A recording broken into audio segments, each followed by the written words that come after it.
Halo teman-teman dan Ibu Guru, perkenalkan nama saya Maria Serena Feinsado, saya biasa dipanggil Feyen, saya dari kelas 10C SMA Swasta Santo Franciscus Xavierus Ruteng.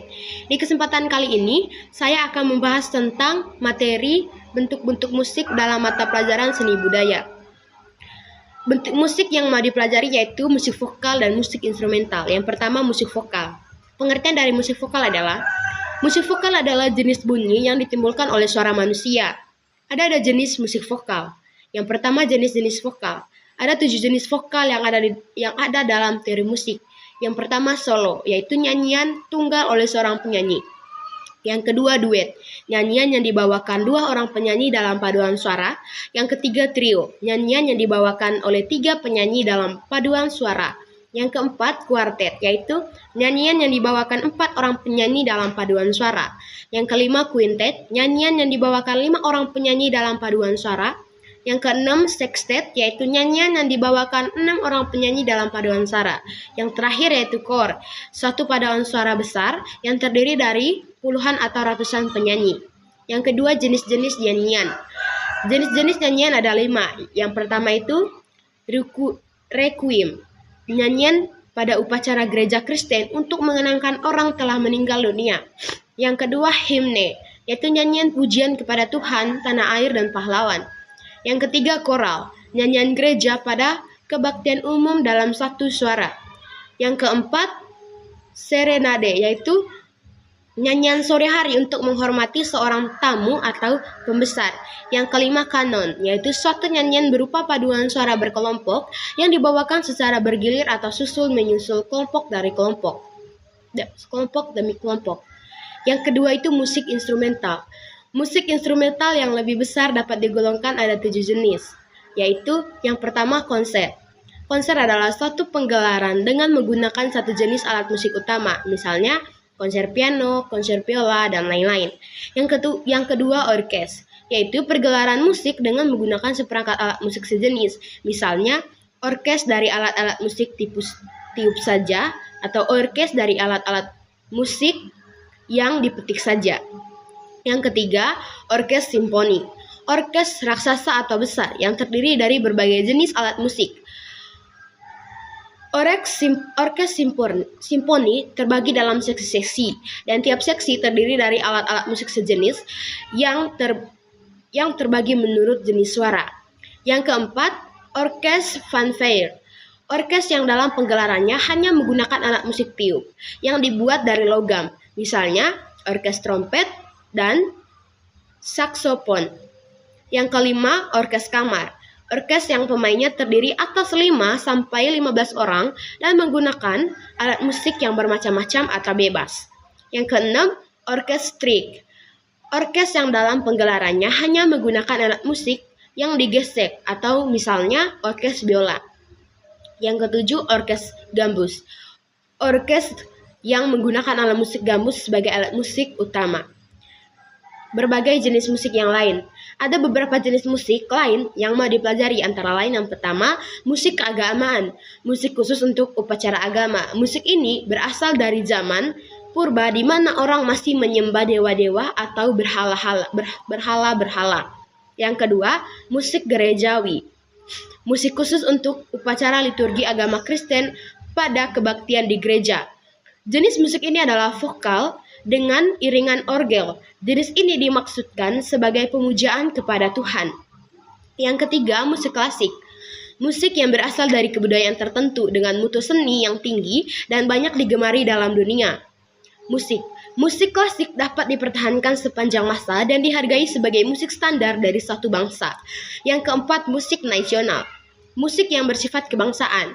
Syair-syairnya biasanya lahir dari masa-masa perjuangan.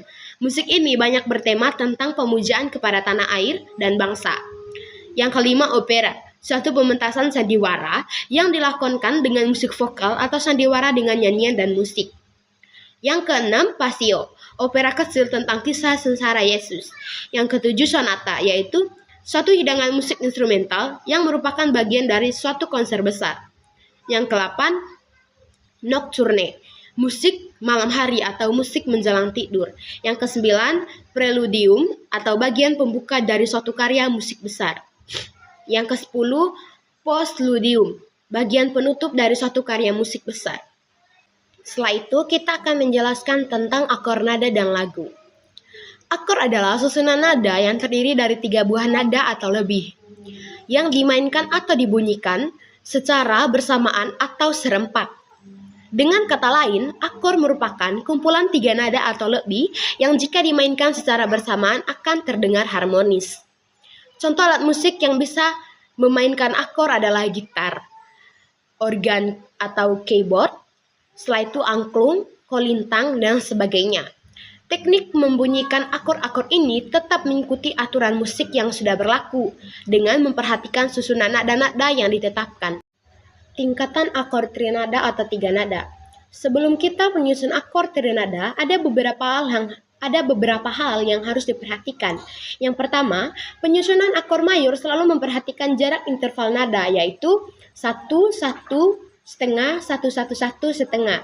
Yang kedua, penyusunan akor kali ini lebih memprioritaskan pada tangga nada C mayor atau natural atau kunci C. Yang kedua, penyusunan akor kali ini Yang ketiga, teknik penyusunan akor trinada adalah nada pertama melewati satu buah nada untuk mendapat pasangan nada kedua. Selanjutnya, melewati satu nada berikutnya untuk mendapatkan pasangan nada ketiga. Yang keempat, untuk lebih jelasnya, ada susunan tangga nada natural dengan menggunakan notasi angka dan huruf. Yang pertama, Do, C, Re, D, Mi, E, Fa, F, Sol, G, La, A, Si, B, Do tinggi, C, Re tinggi, D, Mi tinggi, E, dan Fa tinggi, F, Ada beberapa tingkatan untuk menyusun akor trinada. Tingkat 1, nama akor tonika, paduan nada C, E, G atau 135, keterangan C mayor. Tingkat 2, nama akor supertonika, paduan nada D, F, A atau 246, keterangan D minor. Tingkat 3, nama akor median, paduan nada E, G, B atau 357, keterangan E minor.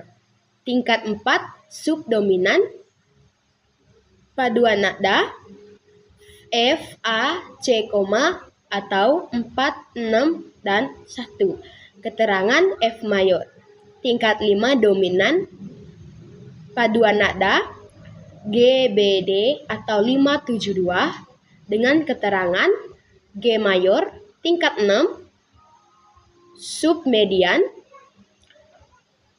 paduan nada A, C, E atau 613, keterangan A minor. Dan tingkat ke-7, leading note, paduan nada B, D, F atau 724, keterangan B diminished. Yang terakhir, penggolongan akor. Dalam penggunaannya, akor dikelompokkan dalam 2 bagian, yaitu akor pokok atau mayor dan akor tambahan atau minor. Yang tergolong akor pokok atau akor mayor adalah tingkat 1 tonika, tingkat 4 atau subdominan, dan tingkat 5 dominan. Dengan menguasai 3 akor pokok atau mayor ini, kita sudah bisa menyanyikan atau mengiringi sebuah lagu mayor. Yang tergolong akor tambahan atau minor adalah tingkat 2, tingkat 3, tingkat 6, dan tingkat 7. Dalam tangga nada natural, akor tambahan ini disebut juga akor minor yang dipakai sebagai variasi dalam lagu jika dianggap perlu. Sehingga dalam penggunaannya, akor tingkat 2 disebut juga akor D minor. Akor tingkat 3 disebut juga akor E minor. Akor tingkat 6 disebut juga dengan akor A minor, dan akor tingkat 7 juga disebut dengan akor B diminished atau B, D, I, E. Demikian penjelasan dari saya mengenai materi tentang bentuk-bentuk musik dan akor nada dan lagu. Terima kasih.